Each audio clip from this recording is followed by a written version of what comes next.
Assalamualaikum warahmatullahi wabarakatuh. Pertama-tama marilah kita panjatkan puji dan syukur atas kehadirat Tuhan Yang Maha Esa karena kami dapat melakukan presentasi ini.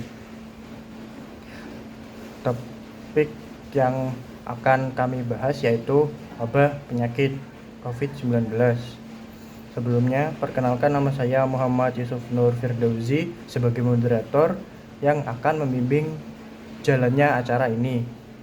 Dan adapun anggota kelompok kami yaitu Dea Ananda Dwi Permatasari dan Yunik Dina Karisti. Di sini kami ada 3 sesi, yaitu yang pertama pembuka, pembahasan, dan yang terakhir yaitu penutup. Mari kita memasuki sesi yang pertama, yaitu sesi pembuka dengan mengucapkan basmalah, bismillahirrahmanirrahim. Baik, kita lanjut ke sesi yang kedua, yaitu sesi pembahasan.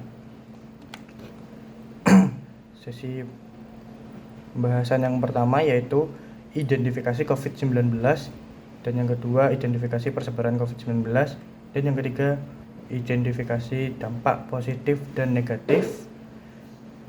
Yang terakhir yaitu identifikasi, mitigasi, dan adaptasi wabah penyakit di Indonesia. Baik, untuk identifikasi COVID-19 akan dibacakan oleh teman saya yaitu Dea Ananda. Baik, terima kasih Yusuf. Saya akan melanjutkan materi selanjutnya yaitu definisi COVID-19, jenis dan macam-macam COVID-19, dan penyebab COVID-19. Yang pertama yaitu A. Definisi COVID-19. Coronavirus atau lazim disebut dengan COVID-19 merupakan virus yang menyebabkan terjadinya infeksi saluran pernafasan atas. Gejala COVID bisa berkisar ringan hingga sedang, seperti penyakit flu. Banyak orang terinfeksi virus ini setidaknya 1 kali dalam hidupnya. Lalu, B. Jenis dan macam-macam COVID-19. Yang pertama ada Middle East Respiratory Syndrome. Yang kedua ada Severe Acute Respiratory Syndrome. Dan yang terakhir ada pneumonia. Lalu yang terakhir C. Penyebab terjadinya COVID-19. 1. Percikan air liur pengidap seperti batuk dan bersin. Yang kedua, menyentuh tangan atau wajah orang yang terinfeksi. Yang ketiga, menyentuh mata, hidung, atau mulut setelah memegang barang yang terkena percikan air liur pengidap COVID-19. Untuk materi selanjutnya saya berikan kepada teman saya yaitu Yunike. Terima kasih. Baik, materi selanjutnya akan dibacakan oleh Yunik Dina Karisti. Dipersilakan untuk Yunik Dina Karisti untuk membacakan materinya. Baik, terima kasih kepada moderator. Selanjutnya saya akan menjelaskan tentang persebaran COVID-19 di Indonesia. Dapat dilihat pada gambar di sini. Yang pertama, ada Aceh terdapat 5 kasus, Sumatera Utara 19 kasus, Riau terdapat 3 kasus, Sumatera Barat 8 kasus, Jambi 2 kasus, Kepulauan Bangka Belitung 2 kasus, Bengkulu 1, Sumatera Selatan 5 kasus, Lampung 8 kasus, Kepulauan Riau 7, Kalimantan Barat ada 9, Kalimantan Tengah juga terdapat 9 kasus, Kalimantan Utara terdapat 2, Kalimantan Timur terdapat 20 kasus. Di DKI Jakarta terdapat 747 kasus, di Banten terdapat 42 kasus, di Jawa Barat terdapat 198 kasus, di Jawa Tengah terdapat 93 kasus, di Jawa Timur juga sama 93 kasus, di DI Yogyakarta terdapat 23 kasus, di Bali terdapat 19 kasus, di NTB terdapat 4 kasus, di NTT kosong 0 tidak ada kasus, Di Maluku ada 1 kasus, Papua Barat ada 2 kasus, Papua terdapat 10 kasus. Maluku Utara dapat 1 kasus, Sulawesi Tengah dapat 3 kasus, Sulawesi Utara dapat 2 kasus, Gorontalo tidak ada, Sulawesi Barat terdapat 1 kasus, dan Sulawesi Selatan terdapat 10 kasus. Selanjutnya terdapat contoh kejadian COVID-19 di Indonesia. Bisa dilihat berita di sebelah sini tentang kasus COVID di Indonesia meningkat akibat varian baru. Di Indonesia pada 6 Desember 2023 terjadi peningkatan rata-rata kasus harian antara 35 sampai 40 kasus. Meskipun ada kenaikan, angka ini masih jauh lebih rendah daripada pandemi 2020 sampai 2021. Penyebab peningkatan kasus disebutkan adalah munculnya subvarian baru seperti EG2 dan EG5, varian Eris, yang menjadi 3 jenis varian yang mendominasi.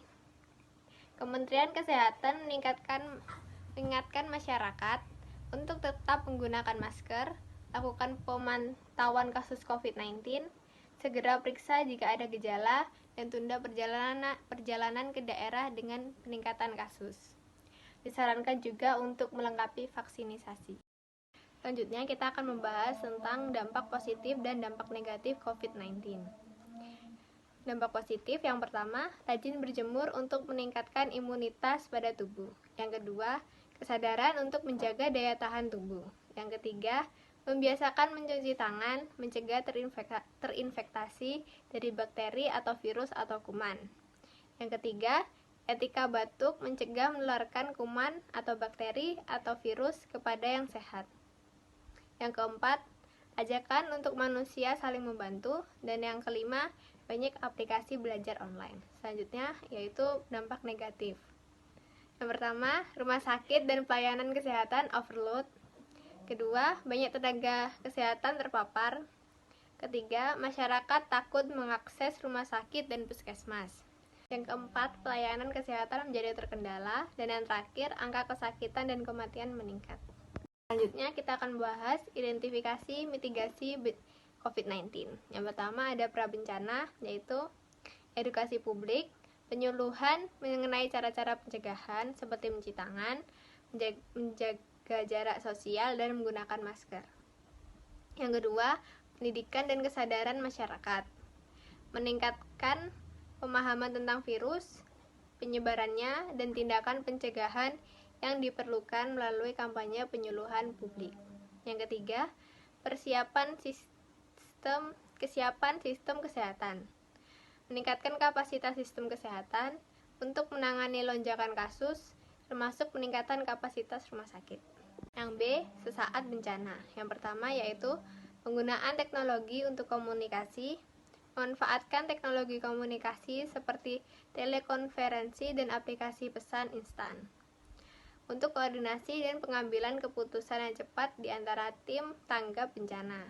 Yang kedua ada evakuasi aman, memastikan evakuasi yang aman bagi individu yang terinfeksi atau terpapar virus COVID-19 dengan menyediakan fasilitas khusus untuk isolasi dan perawatan. Yang ketiga ada pelaksanaan tes massal dan pelacakan kontak.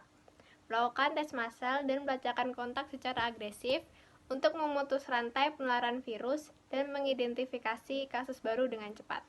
Selanjutnya tentang pasca bencana. Yang pertama ada penguatan dukungan psikososial.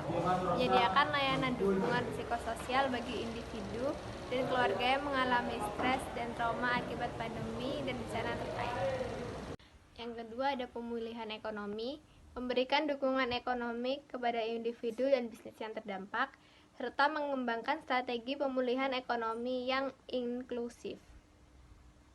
Ketiga, ada kolaborasi antar instansi, menggalang kerjasama antar berbagai lembaga dan pihak terkait untuk memastikan respon yang efektif terhadap bencana. Materi yang terakhir, ada identifikasi adaptasi COVID-19. Yang pertama, kebijakan pembatasan sosial, implementasi kebijakan seperti lockdown, pembatasan perjalanan, dan penutupan tempat umum untuk mengurangi penyebaran virus. Yang kedua, solidaritas dan dukungan komunitas. pengorganisasian komunitas untuk saling membantu, seperti menyediakan makanan dan bantuan lainnya bagi yang membutuhkan. Yang ketiga, mengembangkan protokol kesehatan di komunitas. Inisiatif lokal untuk mengembangkan dan menerapkan protokol kesehatan sesuai dengan konteks. Baik, terima kasih Unik. Baik, kita memasuki ke sesi yang terakhir, yaitu sesi penutup. Dengan mengucapkan alhamdulillahirabbil alamin, kita presentasi sudah selesai. Sekian, terima kasih. Wassalamualaikum warahmatullahi wabarakatuh.